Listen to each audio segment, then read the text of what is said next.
one of the greatest lessons that sports provides our children is lessons and tools around how to have difficult conversations with people who have power in that relationship, meaning a coach or a teacher or a future boss or a professor in college. Like, our kids through sport are learning a really, really important lesson and how to show up to people that are like above them in the future of things in their life. So I don't think it's fair and right to ask the majority of 12-year-olds to be able to handle a conversation with a coach. um, it would have turned my daughter into a massive sense of anxiety, and she would have refused to have the conversation. She just wasn't capable of that. Again, Callie is fine with me sharing these stories.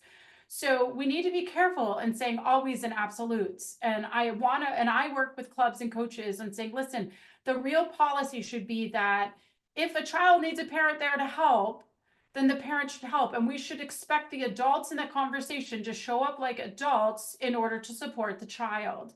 It's the child that's learning these lessons. And so maybe the parent works with the child to work on the questions. The kid even has them on paper. They talk to the coach, but the parent should allow to be a silent observer to a difficult conversation for a couple of reasons. One, so that you can then talk to your child and say, hey, you did great in this situation.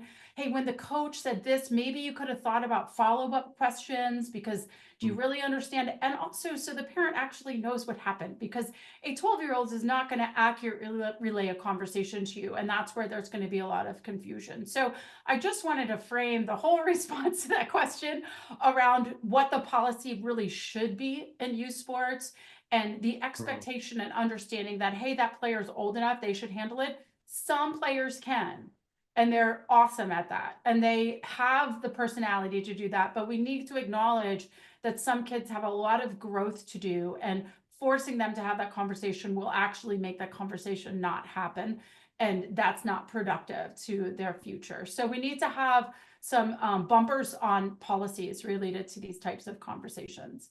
Anthony, any thoughts or questions or feelings there?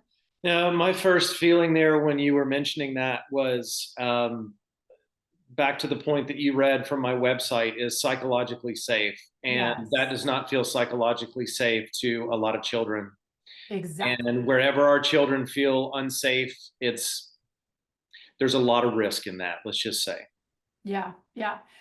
And so I think I'll dive into this topic more at Soccer Parenting, but I want parents here that are listening to, feel really clear on that. And it is okay to say to the coach, I want to be a silent observer to this conversation, please. And let them know that your intention is to be quiet, or I will do my best to refrain and let my child lead the way, but they might struggle with this conversation and it's an important one. So we would like to do it with you together. And hopefully the coach is confident enough and has that perspective that they open the door to that as well.